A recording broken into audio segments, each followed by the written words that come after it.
Hi, I'm Dustin Abbott, and I'm here today to give you the image quality breakdown from the Sigma 56mm F1.4 DC-DN.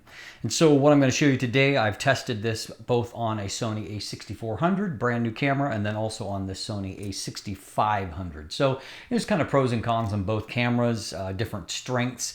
And so obviously on the a6500, you get the in-body image stabilization, which gives you a stabilized 56mm f1.4, very valuable.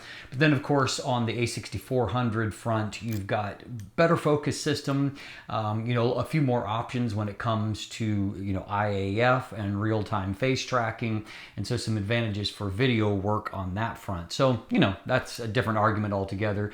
But on both of these cameras, this has been a great lens, and today we're going to examine why that is. So let's jump in, let's take a look. All right, let's take a look at the image quality here from the 56mm f1.4. So first of all, obviously this lens does receive some automatic profile correcting, and so that is, you'll see obviously that vignette has been pretty well corrected, without me doing anything further to it. That's the way that it arrives in post. What you can also see from this is that this is really the optical defect of this lens. There is a pretty pronounced amount of pincushion distortion, and frankly a somewhat surprising amount. It's fairly rare that I see this degree of pincushion distortion, and I don't know if there is profile correction that helps to eliminate a bit of this, but it's strong. However it arrives very strong there. So moving beyond that, what we can see is that this is an extremely sharp lens, and it really is it's very sharp, very consistently sharp. And so if we look off towards the edges, you'll see that even at f1.4, this lens, it really is sharp across the frame. If we look at the midpoint of the top frame here, right up to the top, look how sharp it is there. And moving off to either side, you can see that sharpness is there basically right out to the edge of the frame. You could probably find a 1/10 of a degree where it softens just in the extreme corner, but in every meaningful way it is very sharp, wide open. Now moving on to f2, we can see that contrast has really kicked up even further, and so now it is just bitingly sharp in the center of the frame. This is on the new Sony a6400, and so you can see that that's true everywhere that we look. Just contrast is kicked up, and corner sharpness is just really exceptional. Moving on to f2.8, it's incredibly sharp. I don't know that it is sharper. It might have just a bit more contrast. But what you're seeing here is pretty close to, as far as resolution and contrast goes. This is probably one of the sharpest APS-C lenses that I have seen. It just really is fantastically sharp, and so a lot of good things going on there. So obviously, already at f2.8, you've got basically perfect resolution. You can stop on down, and I've tested it a number of other apertures on different camera bodies. It's just incredibly sharp, and you can use aperture to determine depth of field, not because you need it to improve sharpness. Here's a couple of real-world examples from Myrtle Beach under different kinds of conditions, just to see how that plays out into a real-world, application. And so we've got more of a hazy, overcast kind of day on the left, and then on the right, different kind of weather conditions. But what you're going to see here is that, we've got really, really great resolution. If we back out for a moment on this side, you can see that, you can see clearly this figure here in the distance.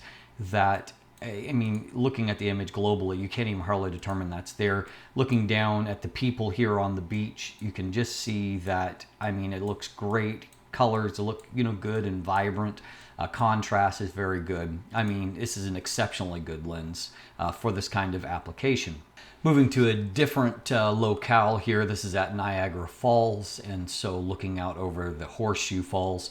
And so once again, you can see a beautiful, beautiful landscape lens here. Lots of detail. You can see the bird in the sky.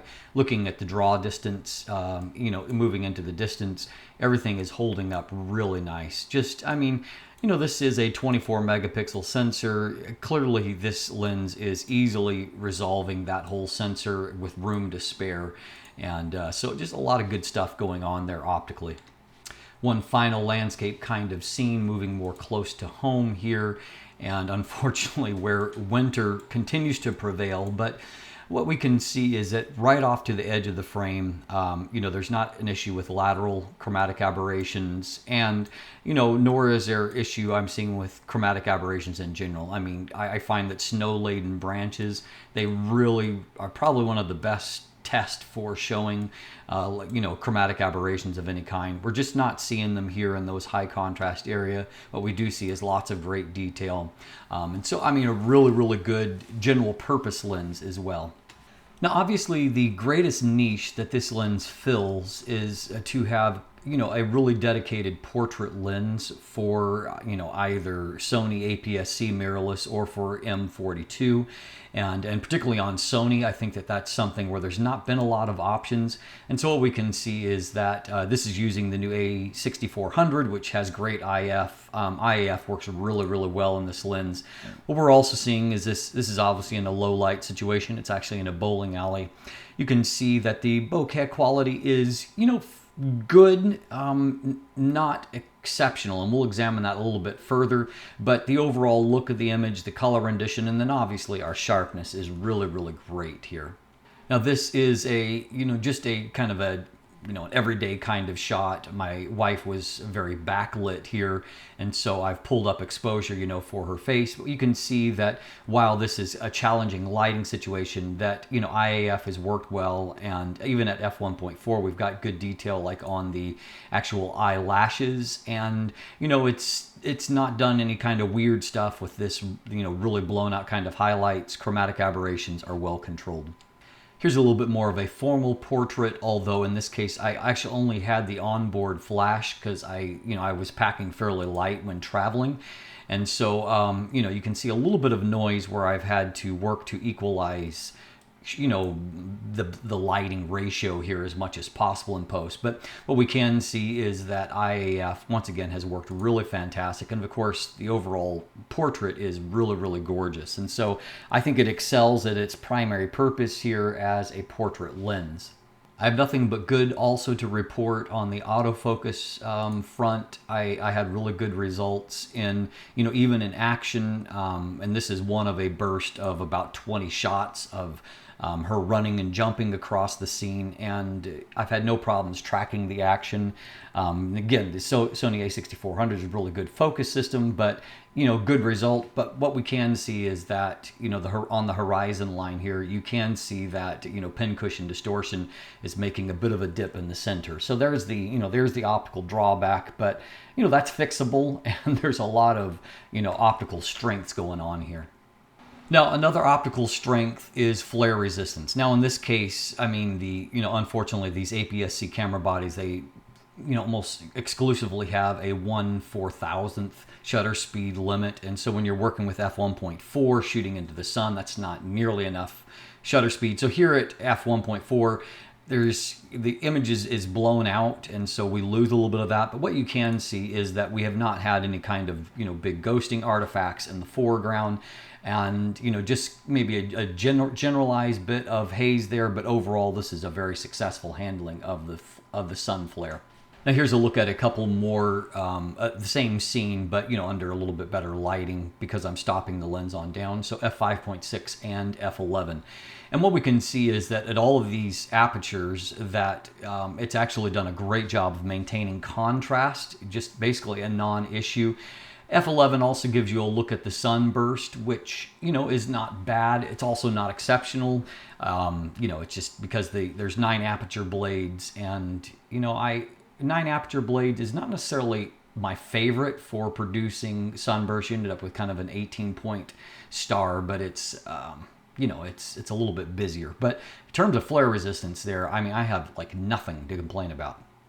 Now here is an f1.4 shot in a situation that would very much show off if there was issues with chromatic aberration, moving very high contrast areas here. And so you can see on this is Canadian version of basketball. You know, Canadians invented basketball, or so it's said, and unfortunately we play it with snow instead of a ball. But anyway, you can see here that, I mean, this is f1.4, so I mean, great detail and contrast, you know, in a very difficult scene situation here. So all of that holds up really quite well. There's also basically no green fringing in the bokeh, and so I mean, chromatic aberrations get a near perfect score here, I would say.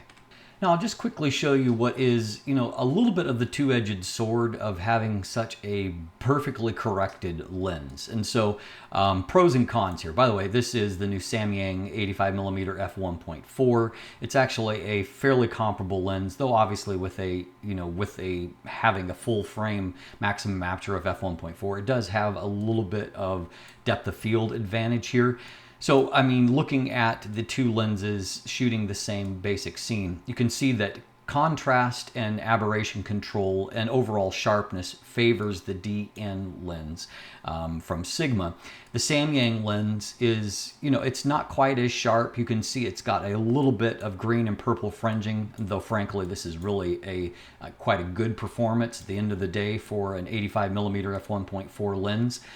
But where you see the difference, when you have such a perfectly corrected lens, as we move into kind of looking at the bokeh rendering from the lens, you can see that the bokeh compared to the Samyang it's definitely busier. It's got more hard edges.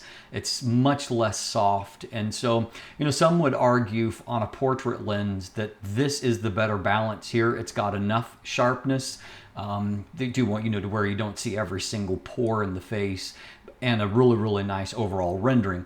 The Sigma is definitely, which, you know, is the way that Sigma does things. And so either you love it or you hate it. I mean, Sigma does a great job of doing corrections, better than what the Samyang does. And so it is sharper and higher contrast at f1.4. But it definitely does not have as pleasing a bokeh rendering as what the, you know, the full frame comparison does here.